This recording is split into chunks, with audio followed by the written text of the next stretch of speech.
Hello guys नमस्ते सेवा हौवा सबैजना सन्चै हुनुहुन्छ होला सो म पनि सन्चै छु। आज चाहिँ मेरो यो पुरानो भिडियो थियो अनि यो चाहिँ एडिट गर्न पाएँ कि आज एडिट गर्दैछु है, हेरेर सहयोग गर्नु होला।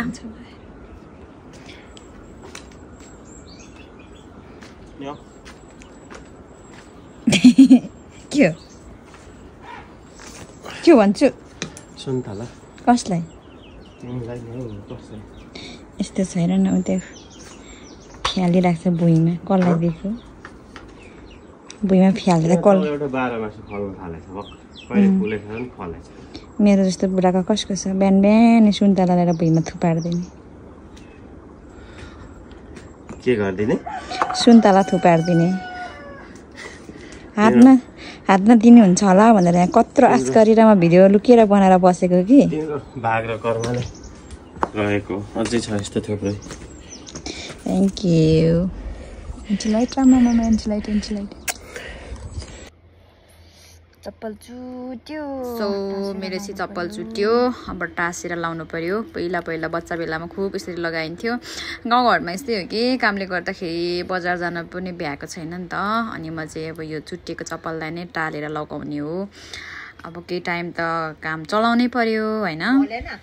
अनि आजभोलिको मेरो दिनहरू चाहिँ यसरी नै बितिरहेको छ होइन। अहिले कामहरू धेरै छ घरमा, अब बुहारी मान्छे अलिअलि काम त गर्नै पर्यो, यत्तिकै बसेर मात्रै पनि भएन होइन। कामहरू गर्दै गर्ने क्रममा चप्पल पनि चुट्यो, अनि अब टाँस्ने हो, टाँसेर लाउने हो। खारै खुट्टा दुखाएर त्यसले त खुट्टा दुखेर भोलि किन्छु पर्सि गएर बजारमा।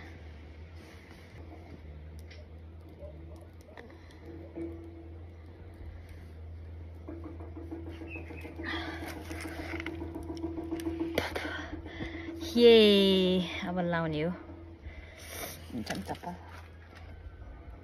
म त दुखेर मरिगयो खुट्टा हिजोदेखि। कस्तो खालको चप्पल कस्तो खालको खुट्टा यो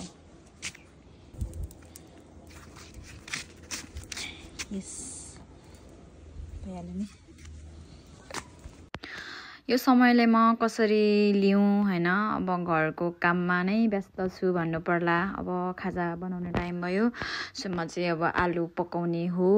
मेरो बुढो पनि स्कुल जानुभएको छ, अनि स्कुलबाट आउनुहुन्छ, मम्मीहरू पनि अब खाजा खान आउनुहुन्छ, त्यही भएर म चाहिँ आलुको खाजा पकाउँदैछु है। तपाईँहरूकोतिर पनि आलु खाजा खानुहुन्छ खानुहुन्न, भिडियो हेरेर कमेन्ट गर्नु होला है गाइस। अनि यो चाहिँ घर पनि एकदम दामी छ है। यसपछि चाहिँ अब मकै छर्ने बेला भएको छ नि त, मकै रोप्नको लागि चाहिँ यहाँनिर अब हामी ससुरा बुहारी मकै रोप्ने हो, मकै रोप्दैछौँ।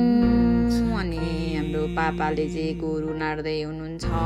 यो चाहिँ भिडियो चाहिँ अलि अगाडिको नै हो, मकै रोप्ने बेलातिरको। मैले चाहिँ यसलाई चाहिँ एडिट गरेको थिएन, यत्तिकै राखिरहेको थिएँ। अनि आज यसो फोन चलाउँदै गएको सबै भिडियोहरू भेटेँ, अनि मलाई चाहिँ फेरि एडिट गरेर हाल्न मन लाग्यो। सो म चाहिँ भिडियो एडिट गर्दै त्यो गाउँघरको सबै कुराहरू पनि हेर्दैछु, अनि तपाईँहरू पनि भिडियो हेरेर रमाइलो गर्नुहोला। यो चाहिँ सोलुखुम्बु जिल्लाको सोताङ गाउँपालिकामा पर्ने एउटा गाउँ हो। सो यस्तै छ गाइस। यो चाहिँ पुरा होइन मकै छर्ने बेला हो नि त, मकै रोप्ने हो। अब बिचरा है गोरुहरू पनि कस्तो माया लाग्छ हो। अनि यसपछि चाहिँ मेरो छोरा स्कुलबाट आउने टाइम भएको थियो, मैले नि फोन गरेको ठ्याक्क स्कुलबाट आइरहेको रहेछ।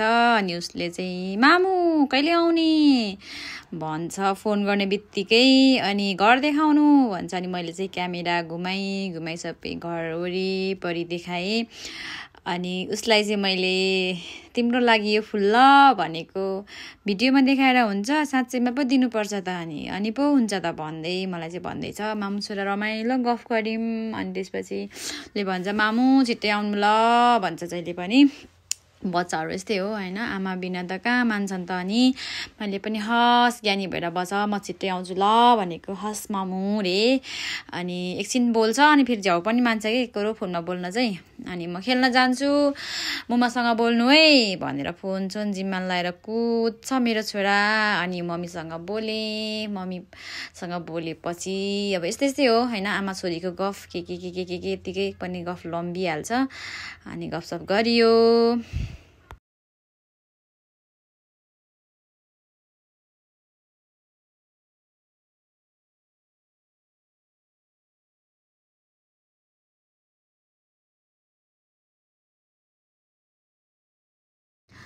हामी कुरा गर्दै छोरा फेरि खेलेर आइपुग्छ अनि फेरि एकछिन मम्मी छोरा बोल्यौँ अनि बाबुलाई मैले भने बाबु ज्ञानी भएर बस्छ ल म फोन राख्छु बाबा स्कुलबाट आउने बेला भयो भनेको हुन्छ बाबालाई पनि फोन गर्नु भनिदिनु है भन्छ अनि मैले उसलाई पोज गर भने पोज गर्छ नक्कले मेरो छोरा अनि यसपछि चाहिँ एकछिन पछि बोलेर फोन राख्छु आजको मेरो भिडियोहरू चाहिँ यस्तै होइन पुरै भोइस कभरमा नै सकिला जस्तो छ किनभने भोइस रेकर्डेड भिडियोहरू चाहिँ कमै छ नि त मेरो त्यही भएर अनि यतिखेर चाहिँ लगभग 5 बज्न लागेको छ मोबाइलको घडीमा चाहिँ सो यसपछि म चाहिँ अब बाबुसँग फोन छुट्टेने कुरा गर्दै मेरो बुढा नै आइपुग्नुहुन्छ अनि यसपछिको भिडियोहरू चाहिँ मैले क्लिक गरेन यस्तै भयो गाइस भिडियोहरू चाहिँ हेर्दै गर्नुहोला मेरो च्यानललाई सब्स्क्राइब पनि गर्न नभुल्नुहोला भन्दै अर्को भिडियोमा भेटौँ बाई बाई